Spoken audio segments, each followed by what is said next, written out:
Hey, treatment planning folks, it's week 11 and we are really nearing the finish line. You have 2 projects left. That's halfway there. Just take a breath, we're almost there. This week we're talking all about feeding and eating disorders. Your creative toolbox activities are graded, so look for those in D2L, the feedback, verbal and written feedback. If they were turned in on time, they're all graded for you. The next thing that's due is your I Can Start peer treatment plan paper. And so I put in a ton of slides about that this week just to kind of help you get started on that. And then as always, I'll have a video or PowerPoint that helps just really put that together, organize it so that you have a sort of a more detailed rubric to follow, okay? I do want to talk about, I got to go past all of this stuff. The feeding and eating disorders, chapter 11. So eating disorders, the prevalence of them are really high. And in the past, I think that we've kind of put them towards a specific gender, even though they are not gender specific. We definitely can't think about them on the gender binary or as only a one gender versus another.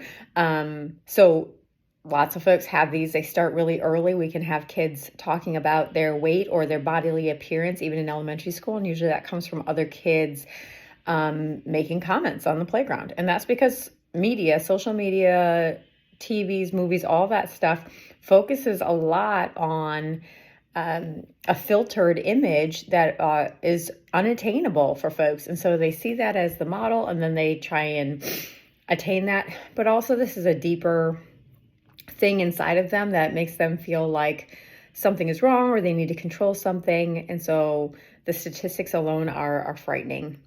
Body mass index has been used for a long time, particularly with the military, to determine if folks are fit.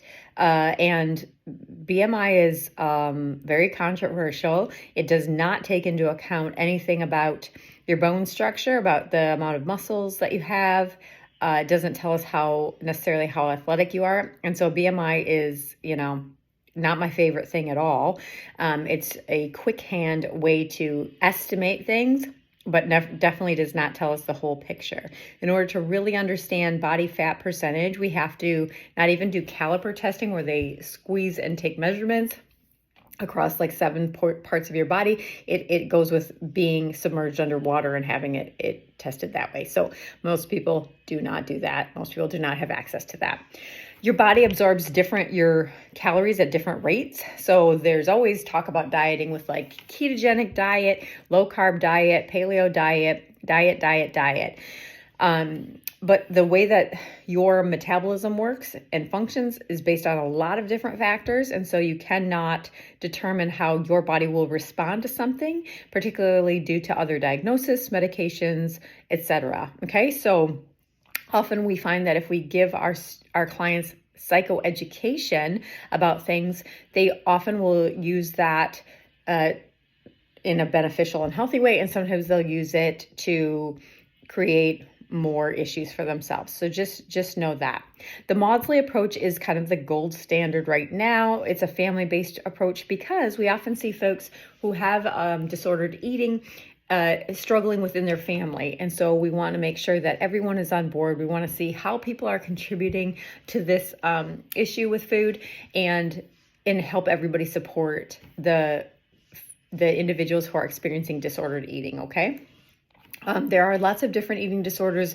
Anorexia nervosa and bulimia nervosa tend to be the most talked about, except for they tend to be misrepresented. Oftentimes people think that anorexia nervosa is only restricted eating, but there are different subtypes. You can have, you can binge and purge with this. You can do different ways of it, but it all kind of ends up with how below weight you are. This is perhaps the deadliest disease that we have for mental health. A lot of folks are dying from this because their organs simply cannot keep up with a limited amount of energy provided to them. Remember, calories provide us with energy. I love the book On Thin Ice. It's a book written by Chris Henry, who talks about his struggles with anorexia and his time spent inpatient with it. Bulimia nervosa, I've given you a couple different videos here to check out just so that you're better informed with it. We have binge eating disorder and pica. Pica is when you're eating non-nutritive. That means there's no nutrition in them. Not like I like to have non-nutritive things like, a row of Oreos, but those have some nutrition. Non-nutritive things mean like I might be eating grass, soil, chalk, rocks, something like that. These are definitely not like food related items, and it tends to be a depletion in your in the vitamins and minerals that you have. So we want to definitely be careful of that. And often people who are pregnant will experience pica, and it just means that they're lacking some sort of vitamin or mineral in their system. We also have rumination, which tends to happen with 3-month to 12-month-old individuals.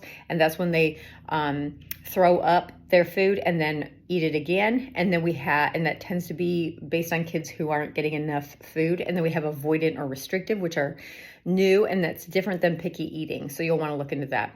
I gave you some resource links that I think are helpful to just kind of check out. But as always, start on that I Can Start paper. Just even if you did one section a day right now, you would really thank yourself for it, because it'd be all done and turned in before spring break without waiting to the last minute.